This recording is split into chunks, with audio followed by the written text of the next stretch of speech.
today's webinar is educational, like all of our webinars. We will do an intro on what Churchill does, but the vast majority is our expert, Coach Melanie, sharing her expertise. And the reason we chose this topic for this month is as we all start to think about coming back in some form to an office environment, and the hybrid approach seems to be a very common approach.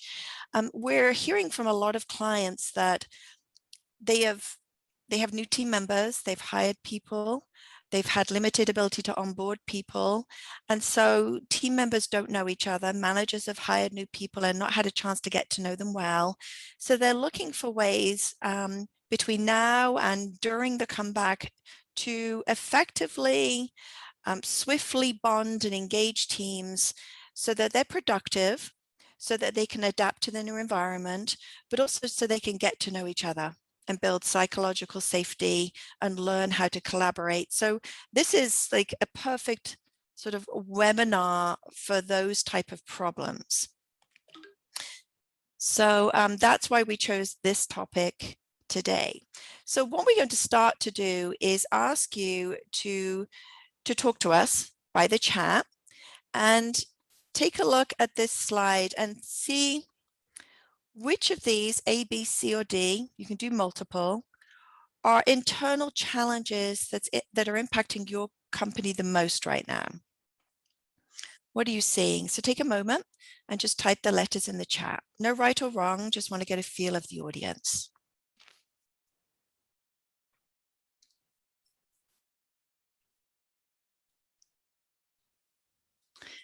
Thank you, Todd.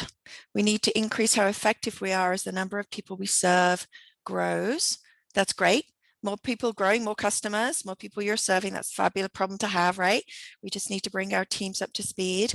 More siloed, poor communication, less effective knowledge transfer. Yep. I don't think knowledge is going to go less over time. I went through a course once, which is about being concise in communication. It said the amount of information we take in a day is the equivalent to our great-grandparents took in 1 year. So information overload is huge. We've got to find ways to work better to communicate and prioritize. All right, so it sounds like we're in the ballpark of these issues. Today, what we're going to try and do with you, what we try to deliver is help you understand why focusing on strengths is a great way to engage and bond your team, and in turn, use that level of engagement and bonding to better serve your business problems. We want to help you learn how to identify and harness individual and collective strengths. We'll share what we do at Churchill to give you ideas. I've had multiple people approach me over the years and say, you know what, we can't do a strengths approach because we have leaders whose weaknesses need to be fixed. And if we talk about their strengths, they'll think their weaknesses are fine. Well, the myth is a strengths approach does not ignore weaknesses. We cover that as well. So we'll talk a little about that.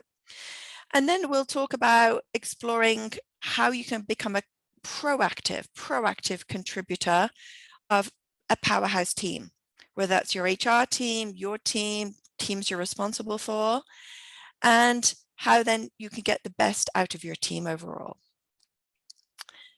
Okay, so a little on Churchill for those of you that aren't familiar with us. We were founded over 10 years ago with the intent of empowering talent to thrive. So we do have a strengths accelerated methodology. And along with that, we deliver leadership and team mindsets, behaviors, and soft skills that your people need to succeed.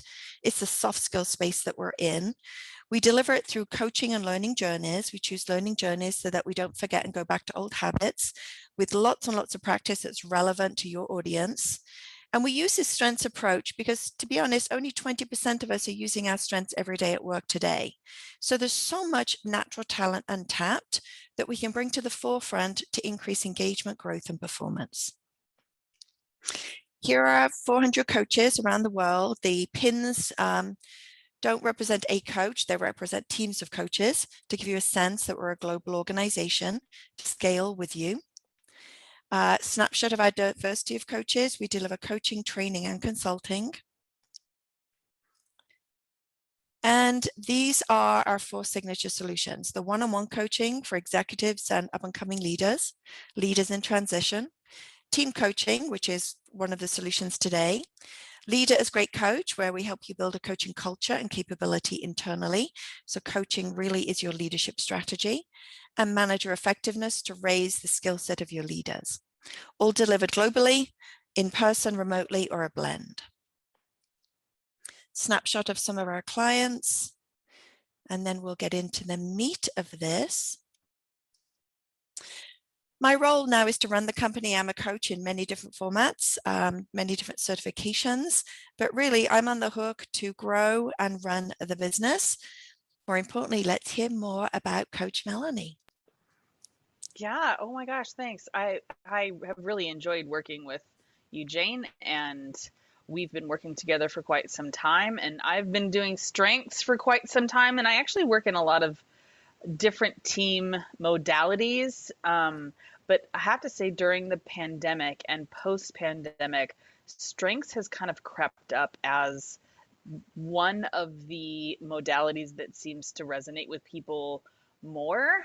So I'm really excited that we're talking about this today because I think that a focus on strengths, whether you're using Strengths Finder or Clifton Strengths or just focusing on strengths in your business, that is that's kind of like a growing trend that people are resonating really well with. But my history, actually, I was an internal leadership development, executive development professional, and then I kind of like worked my way up, and I've worked with all sorts of different kinds of teams, but um, focusing on the team and really empowering teams is kind of my jam. It's what I do a lot of these days. Your passion, your expertise, and your experience. What always fascinates me is when I think about the work I do, so little of it is done in a vacuum on my own. I'm in a team of 2, 3, 5, 10, much larger. When I'm doing work, a lot of it is in a team format. And I think we're all the same, right? Even though there may not be formal teams, the ability to connect and collaborate and work together so we get the best out of each other is so important. And yet, many companies don't make the effectiveness of teams a priority. They think, put them together, it will work. And very often you end up with working groups versus true synergistic, highly productive teams. And on a great team, when you get to that point, the leader can almost step away, step back, and not be as visible as or involved because the team is performing and so empowered. And that's really where we want to get to. So how we'll do this today so you can get the most out of it is it's interview style. So I'll ask Melanie a variety of questions and she'll respond and add valuable practical tips and experience. Based on her responses, I will build on that or reinforce some points.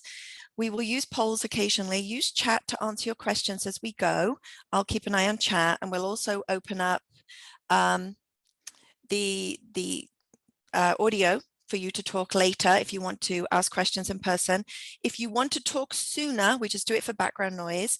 If you want to talk, ask a question out loud or talk to the audience, just pop in the chat, please take me off mute and jump right in. We'll do that. We are quite happy for you to jump in at any point if you have questions or you want to share. So chat or say, take me off mute works.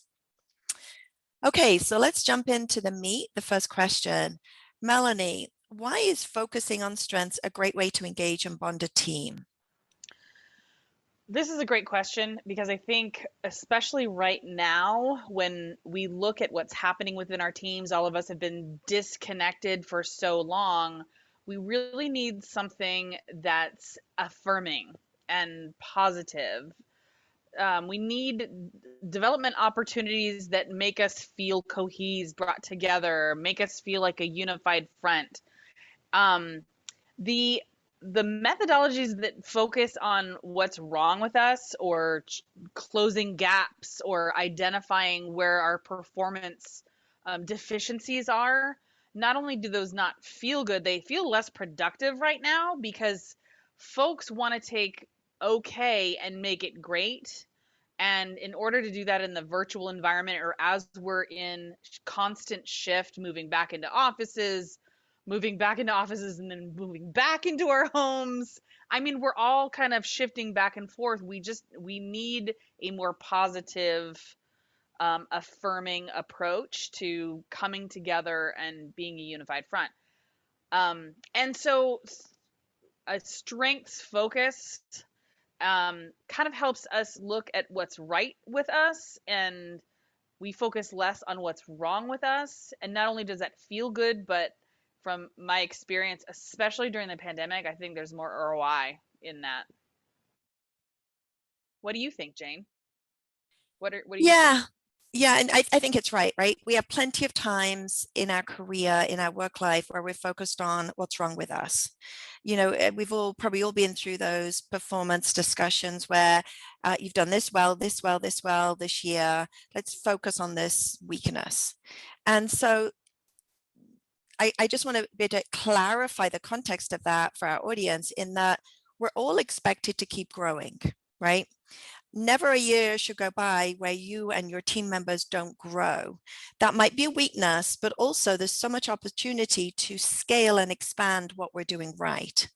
But let me just think of a real example. Let's say someone came to you, or you have a situation where you have this leader or a team member that's great at XYZ, but their communication is not that good.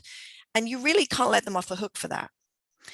So once you and that person are clear of what does communication look like today and what does it look like in the future, what good looks like and why that's important and the benefits of that, you can harness your strengths to help you get there, right?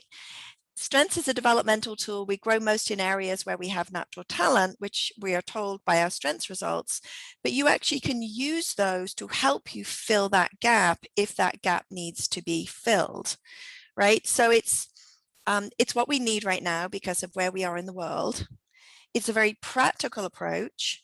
We've all got things that are right with us that we struggle to articulate to others. So how can we ever sort of harness them?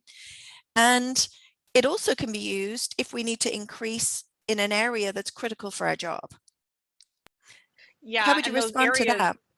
so, sorry, Jane, for interrupting you, but those areas look different now than they probably did a year and a half from now. So, having an excuse to kind of take stock in what great looks like is kind of a stopping point that a lot of teams don't do. So those of all of us on this webinar, we probably all have teams who are trying to function in a different way, and yet they haven't taken stock in how they are operating differently, not just as a team, but personally, because my communication style via Zoom is going to be different than my communication style when I'm hanging out with you in the office and I can lean over the cube and ask you a bunch of questions.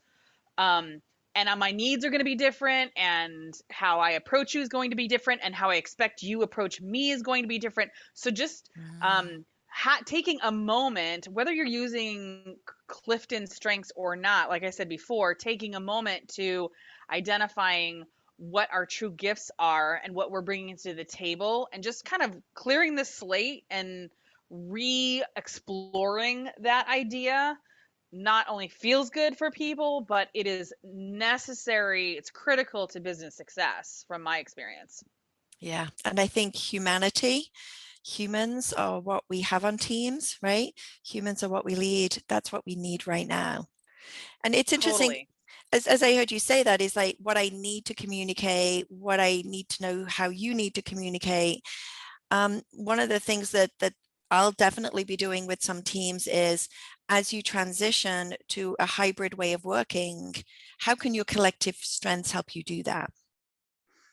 Right? That's a great way to use the insight then to apply it to a work team problem to figure out how can we take what we do well to help us thrive in this new environment, which a lot of teams will be facing soon. Yeah. Thanks, Yeah. Melanie. Yeah. Shall I move forward? Yeah, let's do it. So I think one of the cool things about, I mean, Gallup's done so much research, and when I was looking at, and I read a bunch of articles, and I'm a bookworm, and so I have my nose in a book, and so recently I was looking at some Gallup data around what employees need. I'm constantly trying to pulse to get a pulse on what employees need. And this study actually isn't new. It's a few years old, but it totally struck me when Gallup did an assessment of star employees and what they really need. Some of them are not surprising at all, but check out the first one, the ability to do what they do best. That was number one in what our high potential employees say they need. Okay, so yeah, that makes sense. But wait a minute, what if we stopped and honored that? Like, what if we just stopped there? Like, what if we just focused on number one, and 50% of that equation, from my experience, is just a recognition of what they do best. Just Yeah. saying it out loud, just providing us with the platform to step out and talk about what we do best. So those of us on this call, like if you were going to facilitate a discussion with your team, and I do this with teams all the time. Um, one of the most value add conversations that we can have with our team is, what is the greatest accomplishment you've made in the last 6 months at work? Or what do you do best? What is it that you do that is do you don't need an assessment to have that conversation, and that Mhm. conversation doesn't take more than 10 or 15 minutes with a team. But the implications of that kind of conversation discussion, I mean, that's development right there. Not only is it personal development, not only is it tapping into the thing that employees need most, but imagine the business implications of that too. Like if I know what you have accomplished in the last 6 months that's been so awesome, or I know what you bring to the table, already in my head I'm thinking, how can I tap into that? How can I utilize you to improve what I do? Yeah. It's the need here. When we talk to a lot of HR leaders, they're in that space of figuring out what employees need, right, to Yeah. thrive in the environment moving forward.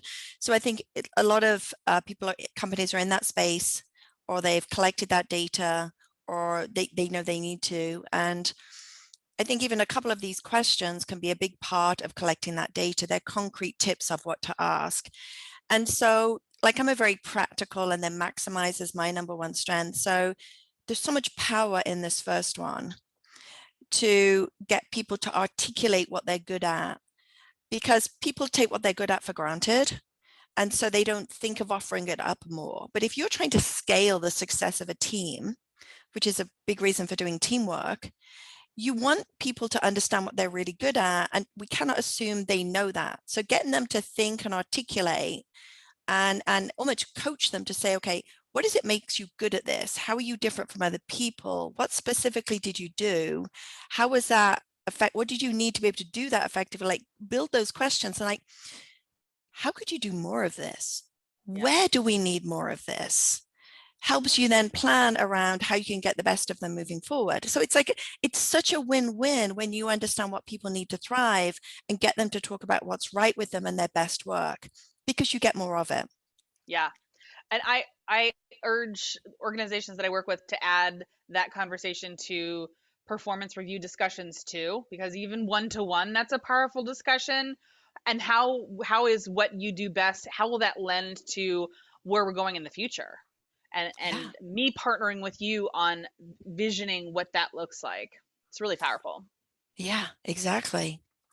So question number 2 is, how do you identify and harness individual and the team's collective strengths? What are some of the ways to do that? I think that we put too much pressure on leaders sometimes. That might sound really really weird coming from a leadership development person, I'm but guilty. I think the onus to have a high performing team always sits on the shoulders of the leader, and I just don't think that's fair. I think that, and I think it's unrealistic, quite frankly. I think that I've never met a high performing team personally where the leader was the star of the show. It's always the team itself, the ecosystem of the team, and every individual on that team strapping their "I am going to be an effective team partner" backpack on and stepping forward and recognizing all of the good that you bring and really trying to reach out and figure that out and grab it and leverage it. So when you talk about collective strengths, I think in the pandemic, it's been tough because we have forgotten what makes us shine. I don't want to be doom and gloom about it, but when you move into a virtual environment and you're separate from all the folks that you used to hang out with and drink coffee together with and create great things with, and now you're isolated, it's tough to remember what makes you great sometimes because you're not reminded of those things. So, and quite frankly, it doesn't serve us as much to dwell there. What serves us is to tap into what makes us great and draw that out. And um, especially during the like this slide says, trying to draw in what's left, trying to draw out what's left in what's already in there. That's hard enough, especially right now, man. It is tough. Yeah. Yeah, Marcus Buckingham, if you don't know him, came from Gallup, folks, and he's an expert in strengths. He trained me on one of my strength certifications. And absolutely, it's really hard to change someone. So let's draw out the best of what's in them. You mentioned with the pandemic again, and what goes through my mind, even just with family, they're so drained. They're so Yeah. drained. They're so hunger to connectedness, and confidence has been lost, right? They've still been working really hard delivering, but that internal confidence, that fire that was so easy to light when you worked as a team, and fire would keep burning until you came back together, or that fire has just been sort of put out in many people, and we need to relight that fire and ignite and remind people what's right with them, and then harness it to do what we need to do. And people are so hungry for that. And I think as well, by identifying strengths, we create a common language. A client I was working with earlier today was talking about the need for a sticky language, a sticky collective language right now that bonds them. And one way to identify strengths is to use the Strengths Finder assessment. It's our go-to because of some of the Gallup research that you've shared, because it's so proven, it's been around so long, because Yeah. we're so good at turning the insight into practical application, which is the key, really, right? It's no Yeah. good just knowing your strengths. It's the ability to articulate them, apply them in combination, apply them with others, apply them as a team, use them to identify what work you need to do, use them to get work delegated to you. I could use them in interview. There's so many ways to apply them, and that's the key. Use them to grow. Yeah. So any other thoughts on how to identify strengths, or anything else about Strengths Finder you would like to add? Because it's a Gallup product. We're just certified to use it. Yeah. So when you're looking at Strengths Finder specifically, and the power of how to harness collective strengths, this is actually one of the things that I find is so powerful when we work with teams. And I'm thinking of a specific example. So when you work with teams and you use strengths and you have the strengths of the collective team, you can actually identify patterns within the team, behavioral patterns within the team that could be connected directly to what's holding them back.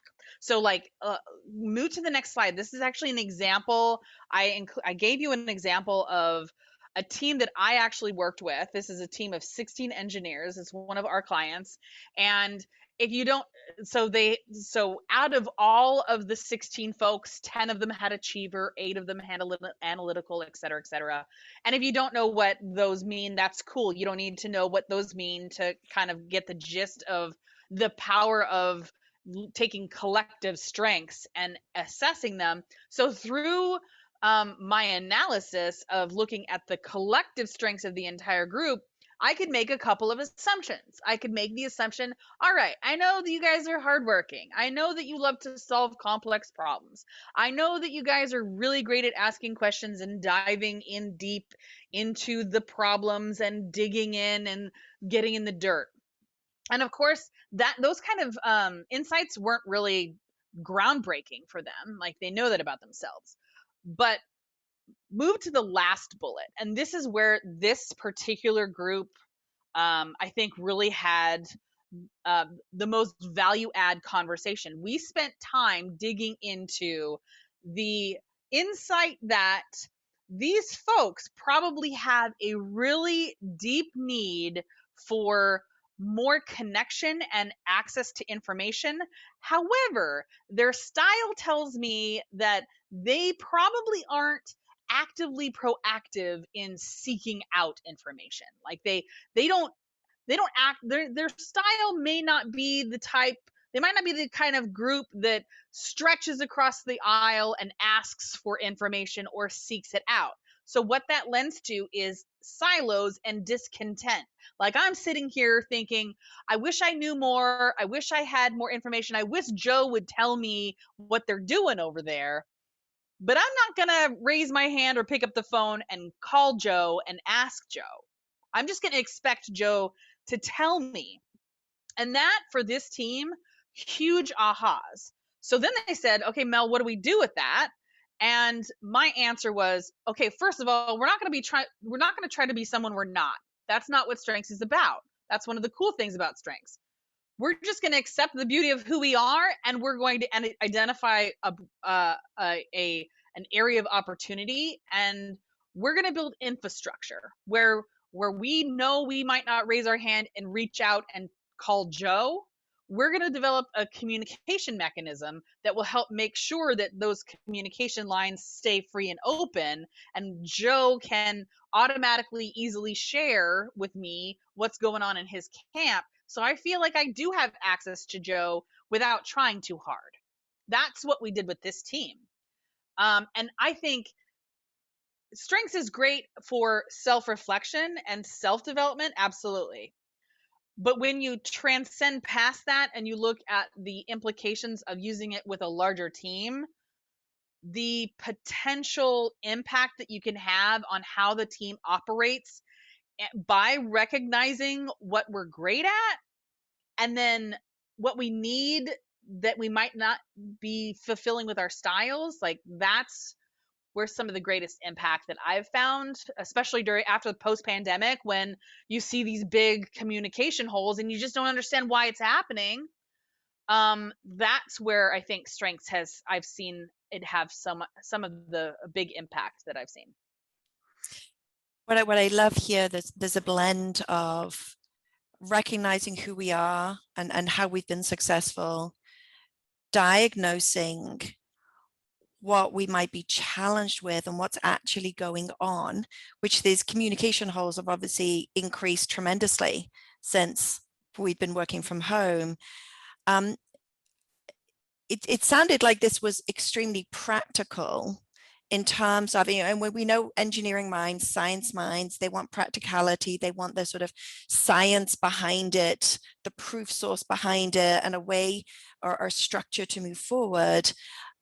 What did they do? Can you share anything around their desire to actually solve and be proactive and close some of these communication gaps? What was the result? Yeah. So when I met this group, they were using Slack, Zoom, Skype, email, Google Docs. Like they had lots of different ways to communicate, but they didn't really have a clear, defined understanding of what tool would be used for what and for what purposes and what our expectations are for one another. So what we did was, well, actually they did it. And then I just kind of hung out with them a couple times and asked them how it went, and they updated me, but they did all the work. They really defined clearly what each of those communication mechanisms were going to be meant for, and they clearly defined what they needed from each other. So I keep mentioning Joe. Joe's actually a fake guy. Joe wasn't on this team, but I'm going to use his name again because it is a good Joe's a good name. Confidentiality. Yeah, yep. Joe's a good name. So Joe finally understood, okay, I need to make sure that the rest of my team knows the cadence of my activities when I'm project managing a project for a new client. I need them to know the second step and the fifth step. They need to know what's going on in that. So I'm going to share my Asana tasks with, but only in for steps 2 and 5. I'm going to share those Asana tasks with the rest of my team just as an FYI so that they're aware of the cadence of activities and they know what to expect. And so by formalizing communication mechanisms and having the team say, it would be great, Joe, if I knew X, Y, and Z about your world, those two things, that team did those two things, formalized communication and got clear on what kinds of information they needed from one another. And it sounds so simple, right? And you often But think, how well, why often do wasn't we do that? right. Yeah. It's We like don't if ever do that. this is such a common problem. And one of the other things I heard in there was they were making assumptions that they weren't going to ask. They were just assuming this information would flow to them, and it doesn't. So it's sometimes it's the simpler things that you can shine the light on, have the ha moment, and then have the whole team behind it to make a significant and sustainable change. So thank you for sharing that, because it is a common problem. And sometimes teams need that sort of facilitation and focus to help them get through it. And then they can do the work themselves. And you can Yeah, exit and sustainable changes happened. Thank you, Melanie. All right. So question totally. number 3 or 4. Jane, can I just add one more thing? Of For course. people who are on this call, an exercise I often do with teams is I create a Google Doc, and the question is, what information do you typically don't have access to that you wish you did? And some people will have nothing to lend. Some people are like, I'm cool, I don't need anything else. And some people will say, I need more time before we make a change to my processes. I would like more information about what Joe does in his business because Joe's team, it really impacts my team. And creating that Google Doc, then that can happen passively. Like you don't have to take meeting time to do that Google Doc. And then in a team meeting, you kind of debrief what could we do as a team to make sure that all of our team members are getting the information we need. That's a good team exercise that I often do that any of you could do. Yeah, some of the sort of practical on the job reports, and they're usually one pagers that we provide when we do this with teams. One of them speaks to what I need, what I value. And I think, again, some people feel stuck, but when they start to understand their strengths and go through the needs exercises and articulate it with each other, they start to identify and prioritize what's missing for them to be at their best. And there's a good example where a person sort of recognizes that, can speak up, and a change is made. So again, I'm huge on making sure any of our solutions are practical, not just, oh, that's good to know. Yep. It has to apply to the business. So we touched on this earlier. Tell us more from your perspective. Does a strengths approach ignore weaknesses? I don't think so. I mean, I think that our weaknesses, like you just said it, Jane, our weaknesses often stem from an unmet need. So, Jane, move to the next slide. When we look at our strengths, every single one of our strengths from Clifton Strengths or Strengths Finder, every single one of our strengths can be seen in a very positive way, and every single one of our strengths can actually be seen in a not so positive way. So we like to use the term balcony and basements. So from other people's perspectives, a strength from the balcony perspective is the most positive characteristic that strengths come with, and the basement is the most negative character. So move to the next slide. I'll give you an example of one of my top 5 is communication. So I have been known, and because communication's in my top 5, I tend to be easy to talk to. I'm pretty good at taking what's in my head and letting it come out of my mouth. But on the flip side, I also can be a little verbose. And my poor husband, he has to listen to me talk a lot. And I'm a verbal processor, so it's hard for me to make decisions without talking them through. So um, because of that, I can show up not so awesomely sometimes. And my biggest weaknesses, all of the feedback that I've received in my professional career I would say most of it. I can't think of any that doesn't fit in this category, but I'm going to say most of it because, you know, you can't say always all the time to anything. Most of it stems from my strengths that are being perceived from the basement. Mm. Like me talking too much in meetings or overrunning or interrupting somebody. You know, there are a lot of things that come with communication that are awesome. And learning about my strength, communication, and learning how to maximize that strength has really made me a better professional. Yeah, it's ooh, there's so much going through my head, so many things I'd like to share with our audience, like practical examples. I think the theme here is when you get your strengths in a strengths result, say from Strengths Finder, let's say you get communication. Just because you have communication in your top 5 doesn't mean you're perfectly amazing at communication, That's right? right. Melanie's just given you an example where she uses it really well, but historically she used to overuse it. So she's not at that ideal, right? Her intent and impact might be different. Her intent versus her impact on other people can be negative. My maximizer can drive people nuts. And I've learned to learn how to use it more effectively. And so we've all got that. So we can't assume just because we have top strengths that we're done.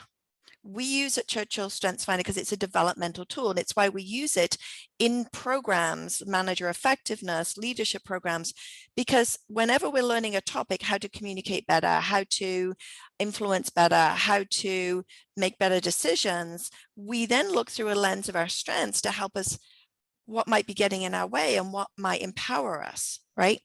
Because if we can learn to use our strengths, because that's the true authentic us, we can get better at this particular soft skill even more so, faster, better, stronger. A quick example, I personally was working with an executive team of a international drinks company, you all would know it. And this individual he was the leader of this team, had high analytical. Analytical is a thinking talent, and it's all about getting to the concrete, understanding the facts, going down deep and understanding really what's going on. So what that meant was he would ask a lot of questions. Now, if any of you have been through our Leaders Great Coach program, you know there's a way to ask questions really effectively, but he didn't know how to necessarily ask them effectively. It's like, well, Melanie, why did you do that? Why didn't you do this? And it would be very sort of almost, it would feel as if he was accusing people. Yeah. And so during this workshop, luckily he was sort of very open and was happy to be vulnerable. The team came out and said, you know what, when you do that, we feel like you don't trust us. And he was happy to be quite horrified in the room to say, oh my goodness, I had no idea. That was not my intent. I feel so bad. And you can imagine the value of that conversation that went on. It was in a safe place. Your coach was in the room. I knew how to handle it, gave it space for everyone to talk and felt safe. I mean, trust on that team was in a good place to begin with. But then when the team understood what he was trying to do and the why behind analytical, they're like, oh, that's what you're trying to do. It's not Yeah, that they you go don't they go trust us. from totally they go from, oh, that's just how he is. I accept him for who he is, to now I understand why he is the way he is. Now I understand what's behind all those questions and his intense introspection into what everything that's going on. It's not micromanaging me, and I don't just have to Yes. accept that he's micromanaging me. Now I'm looking at it from a completely different perspective, and I don't feel that pain anymore Yep. because now I understand. And the greater transparency further increases the trust and understanding. And so some of the things that they put in place, for example, was he learned how to ask questions in a way that was less, I'm accusing you, or I'm not Yeah. trusting you, right? And we learn that when we learn how to coach. And then they learned to prepare information proactively for him and start with the facts. So he didn't feel they didn't have to make him dig, which is what they were doing previously. So there was very practical things that they could then practice with. So then we come back to the next session and they're like night and day. So it's the practical application that's key. So I think there's the balcony and basement of each of the natural talents, the strengths. The other thing I think is a weakness might be a skill that's missing, like I mentioned earlier. I use communication, not that it might not be my top 5, is like communication is something we need this person to improve on, because like it's like pulling teeth to get information out of them. And so if that's their learning goal for the year, they then can use their strengths to help them improve that. And that could be a whole webinar on its own. So you can look at weaknesses in different ways, but it's only a weakness if it's getting in your way on the job, right? Right. And I think that's the important thing. That's how Gallup defined it. It's a weakness if it's getting in your way at work. And then there are bottom 5, right? But if they're not getting in your way at work, then it's not relevant. But it's really good to know your bottom 5 and what that means and how you can show up because of it. And that's another way we can work with weaknesses. Thank you, Melanie. Thank you so much. This is our last question. And I know you feel very passionate about this one. How does an individual become a proactive contributor of a powerhouse team? Yeah, so I kind of already mentioned it. I feel bad for leaders because we have these leadership development programs that kind of pile on more expectation of an already tough job as it is, and we miss the hugest opportunity, in my opinion, to empower the team and give them the opportunity to take ownership of one another and our collective unity. And so I start a lot of my programs with a slide that looks like this. And that is, we step forward with the intent that we are first here for one another before we're here for ourselves. My intent is to be your champion, not just here for me to develop and grow. My intent is to really honestly seek out what barriers and synergies exist between me and you so that we can better leverage those synergies and overcome those barriers. That's what I really want to achieve. I don't just want to develop in my own right. I want to fortify those connections with other people, and I want to work hard to meet you where you're at. And if a whole team, if every single person on the team steps forward in like a team building environment with that intent, you up your game 100% by just stepping forward with that intent. And then if you can take that intent, and the next time, if you're a supervisor and your employee comes to you and says, "Oh, Joe, he's not sharing information with me again. I don't know what's going on in Joe's world." Okay, what is your intent? What can you do about it? How can you meet Joe where he needs to be met? Where are the synergies between you and Joe and the barriers? And I turn into a coach and less of a fixer and more into your partner and helping you navigate that partnership. That, by the way, you're taking ownership of navigating. And leaders that are asked to be coaches versus owners of cohesive units, like, there's possibility in that. Like, leaders can take on the role of coaching their teams Big through time. bad stuff. They can't take ownership. It's unrealistic for us to expect them to create team culture or them to control productivity. That's impossible. I'm sure I'm speaking to the choir here. I know that everybody on this webinar probably knows what I'm talking about. I do think there's let me just give an example here that's going through my mind as you're saying that. So let's say Joe and Jane are on a team and I'm the team leader and I'm noticing barriers. Jane's complaining about Joe, Joe's complaining about Jane. In the early days before I learned to coach, I might have tried to get in and fix that. Yep. Right. Versus what you've just described is working with each of them, and then maybe even in some cases working with them both together. And as a coach, truly staying present and actively listening and asking the powerful questions that help them think through the challenge and what a better solution is, and working through how they will fix that. They're still on the hook, to your point, of doing the work and fixing it. I think this is where the leader can be the observer and the coach without getting into the weeds, right? That's why leader coaching is so powerful. But what I love here is it's that concept of, it's not up to the leader to create a powerhouse team. It's up to the team members to contribute. And I know a program that you do beautifully with strengths is the 5 dysfunctions of a team. And one of the things there is it's about peer accountability. It's so important on effective teams. And it's easier to work with people and be accountable when you understand your peers better. And that's where the strengths really helps us do that. Yeah. It is the leader's responsibility to remind their team sometimes around what our intent is for one another, and to help people see what would it look like if my intent was pure. What would it look like if in this situation, if your intent was really to try hard to be there for that other person and to break down the barriers? What would you be doing differently if your intent was really to break down this barrier? You're coming to me for answers, but I think you have the answers within you. I know you do. And how can you use your strengths to figure out and do this, right? Yeah. I often describe as even just your top 5, often we work with your top 10, is your most powerful tools that you have. What are the most powerful tools your colleague has who you're in this with? How can you use them to work this out? Yeah.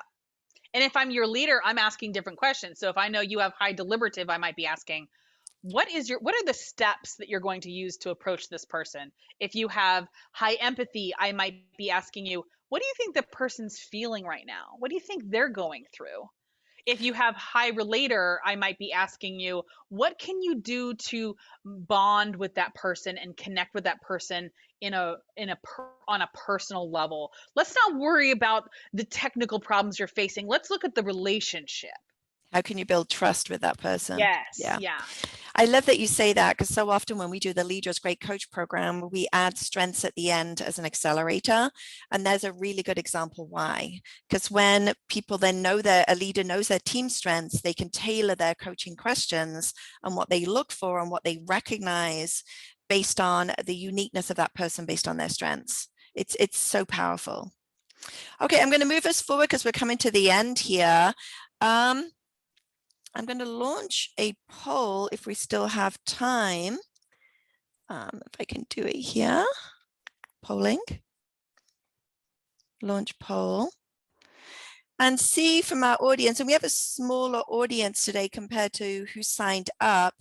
Let's see if we can get some responses to this question. How might a strengths focus help you to get the best from your team based on what you've learned? What's coming to mind for you?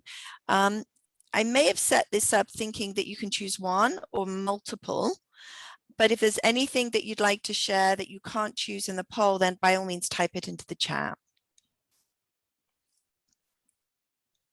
Yeah, I'd especially be curious because as we're passing, back and forth in and out of the pandemic, these are going to change probably too. Yeah, and I know you had the pandemic in mind when you put these together. It's we're all in that sort of figuring it out space. Yeah. And yeah, one of the things I've been having conversations with people around like solutions for the hybrid environment is don't underestimate that the answers lie within your team in terms of how can we effectively create this hybrid workspace and make it work for us. Your team have a lot of the answers. I've seen leaders and HR leaders that are like overwhelmed with trying to figure it out for people. And I think it's creating the environment. We have some coaches working with clients where they're creating the environment to help them think, to get the team to talk, to get the team to think through it, to challenge the team to come up with solutions. And they do, right? Yeah. Not saying they've got all the answers, but they certainly are moving forward. Right. Okay. So let's see what comes up here. The ones that are coming up the most are incorporate strengths into performance conversations, reviews, big time. Yeah. Really sort of tailors that conversation to the unique individual. Help employees align their strengths with the expectations and responsibilities of the role. It's so much easier for me to coach and delegate and recognize and have conversations with people as their leader, as their coach, as their peer, when I know this about them. Yeah. Thank you. We do have, let me clean up my screen here. Here's just an example of what a strengths learning journey might look like. We tend to do it modular, like we do our Leader as Great Coach program, like we do our Manager Effectiveness program, just so that it can be tailored to the client's need, the team's need, but also give them time in between each of these modules to practice on the job, to practice in small groups at work with stuff that's relevant to their job. So then they come back to the next module and can talk about it with their coach and their peers. So each of these modules might only be 90 minutes. And in this particular example, there were 6 modules tailored to what the client wanted. And these 6 modules might be over maybe 3 to 5 months, depending on the cadence the client wants. But what it means is lots of practice in specific areas such as diversity and inclusion. They really wanted to harness strengths to look through that lens. It really enables the practice to their work and what's expected of them. So it's just a sample of what that might look like. Any questions from our audience? Feel free to use chat. And I'm happy to unmute if I can ever figure this out.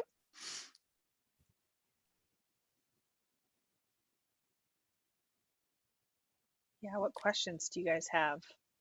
Yeah.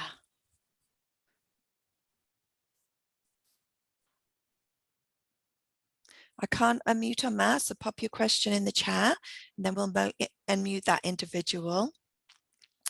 And then oh, hang on, we have here from Shanna. What has been the biggest challenge in getting leadership to adopt a strengths-based approach?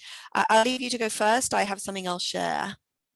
Yeah, so the biggest challenge for me when I deal with teams and then the execs at the top is, well, I guess I'm going to start with the solution before before the problem, but getting the leaders to feel the value of strengths themselves so that they can, because using the language and giving permission for other people to play with strengths and use strengths in conversation, that is the catalyst for growth. This session and all of our modules are just catalysts for impact, but really the meat happens after the session when people go back into their working lives and they talk about each other's strengths and they recognize other people's. If the leader isn't doing that, it's not going to happen at all. So to overcome that challenge, leaders being kind of models for how to use strengths, typically I start with the leader and I make sure the leader,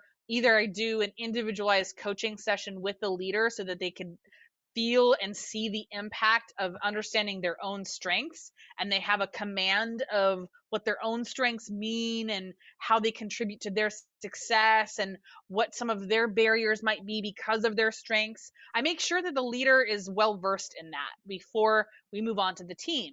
Then when we move into the team sessions, the leader kind of is prepared for those discussions and maybe even plays a leadership role in those sessions. Yeah, I would add to that the thing that we touched on, that I've had lead senior execs think, yeah, no, but that we can't ignore weaknesses.